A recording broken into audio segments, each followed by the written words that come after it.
Hello, people of the internet, and today I'll be going over Why Libertarian Communist by Daniel Guérun, released in May 1969, nice, which is a small chapter from his book called For Libertarian Communism. Now, a lot of people, when they think of libertarianism, they think of free market capitalism and laissez-faire and whatnot, which is actually very far removed from the original ideas of libertarianism, which were actually invented by socialists. Now, I will go into the text. My education was anti-Stalinist Marxist. That's based, because Stalin was cringe. Marxism is pretty cool, though. But for a good long while, I have been foolhardy enough to draw heavily on the treasure chest of libertarian thought, ever relevant and alive, on condition that it is first stripped of a not insignificant number of childish, utopian, and romantic notions, as little useful as they are out of date. A lot of Marxists tend to see anarchism as like a childlike fantasy, because the main difference between Marxism and anarchism is that, or at least communism in general and anarchism, is that communists tend to want a state apparatus to oppress any kind of anti-revolutionary activity. And the problem with that is that can lead to a very big amount of authoritarianism. Anarchists, on the other hand, they want to skip that transitioning step before going into the classless, stateless society. They just want to go, like Marxists and communists want there to be a state apparatus for a time, to some degree, and then eventually transition into the classless, stateless society. Whereas anarchists, they just want to go straight to the classless, stateless society. Hence, a misunderstanding that is all but inevitable, but embittered by a certain bad faith on the part of my opponents. The Marxists have turned their backs on me as an anarchist, and the anarchists, because of my Marxism, have not always wanted to view me as one of them. Basically, this goes back to the leftist infighting. And it's unfortunate, but that infighting still exists. And that's kind of ironic, considering the fact that the right wants to accuse the left of being like a big hive mind, and yet there's so much infighting amongst us leftists. Really, really weird. And because of the fact that we are the ones who have so many differing, varying ideas, whereas the right, I've noticed, is more hive-minded than the left. Some nice projection there, people. A young neophyte, and hence sectarian, Marxist even thought he was, in my writings, the assuaging of a consciousness that was torn between Marxism and anarchism, and tossed desperately back and forth between the two, when in fact it is without the least such vacillation or any concern for my personal intellectual comfort that I believe in both the need for and the practicability of a synthesis between Marxism and anarchism. Essentially, he's trying to create some sort of a combination between Marxism and anarchism. And there have been leftists who have tried to come up with theories. Most of them are fairly new, or haven't really been put much into practice, but they do exist, and I do recommend looking into them. I will go over some of them later on in this video.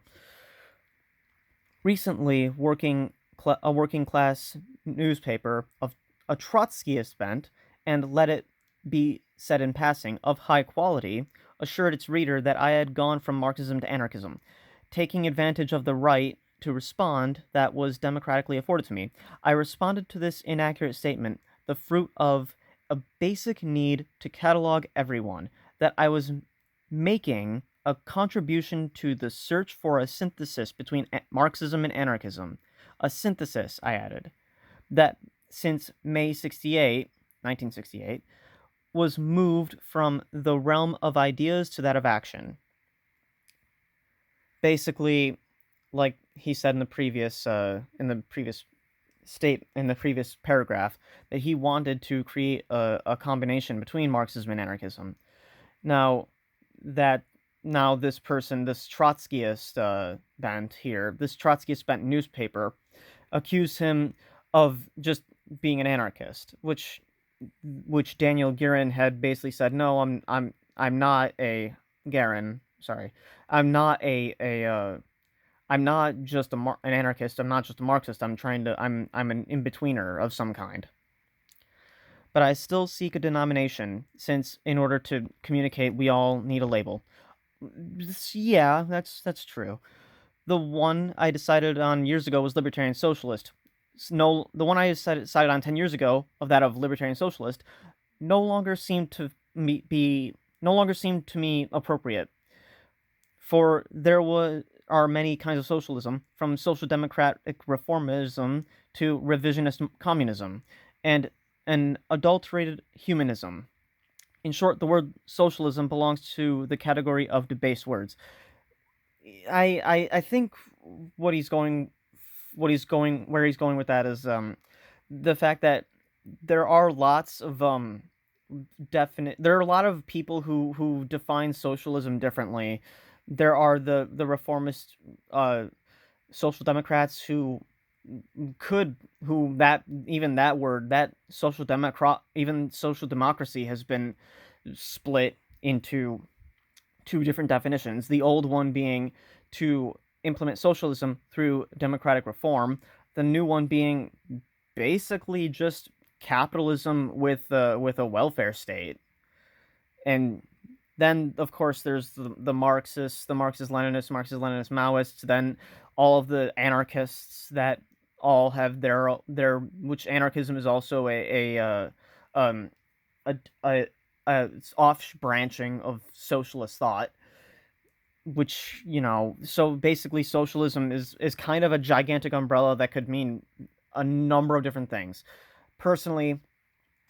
I refer to myself as a libertarian socialist in a professional environment where, if I were to call myself an anarchist, then that would sound really weird and confusing and scary to people. If I'm just with my friends, I would call myself either an anarchist or an anarcho-communist, because they either already understand what I'm talking about or they don't care. Italian student with whom I had debated Marxism and anarchism in general, and self-management in particular, provided me with the label, "These young people call themselves libertarian Marxists." In truth, this is not a discovery.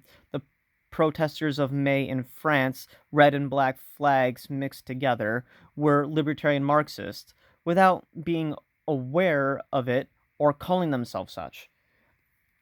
Yeah, that's true. That's not really a new term. There are people, I don't know if they were calling themselves libertarian Marxists, but there were people who were Marxist, but were also of a libertarian bent, like Rosa Luxemburg, like Daniel De Leon.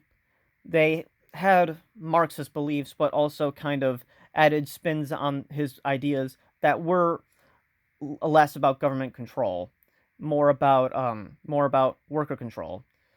Now, even Marx himself, who had a number of views throughout his life and changed them quite often, even he agreed at some point that the best kind of state is one that is 100% controlled by the people.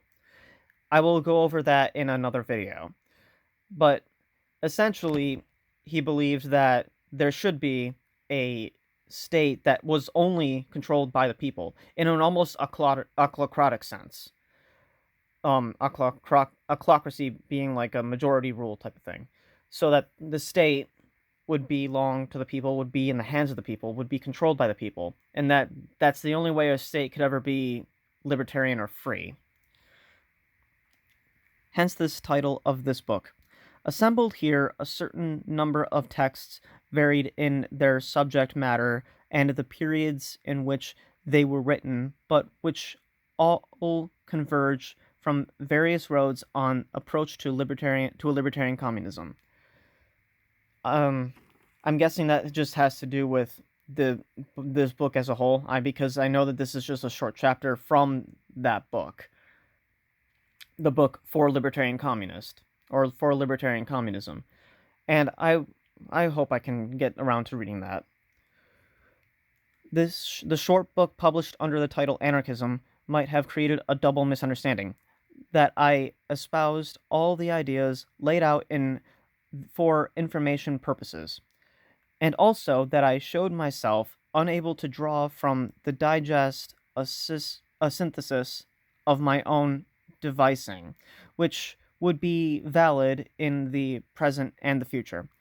This supposition would doubly inexact, for I willingly effaced myself before the subject.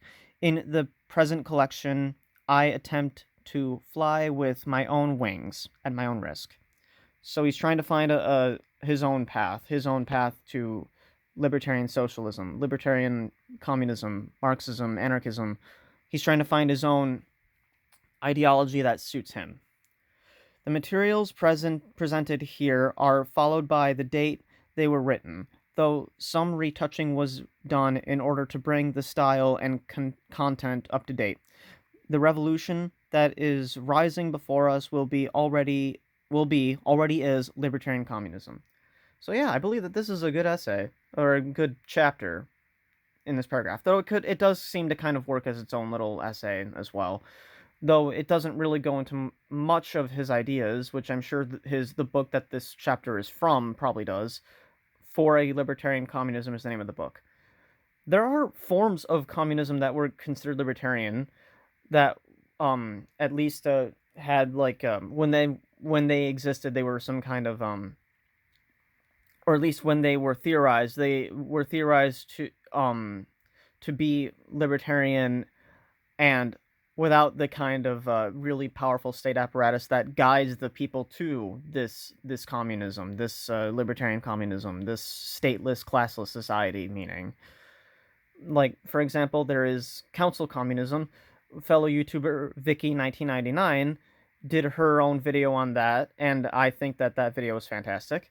She also did another video called Anarcho-Hybridism, which is another attempt to Anarcho-Hybridism. I'm gonna, just in case I said that too fast, which was another attempt to synthesize anarchism and Marxism, which I thought it was another great video.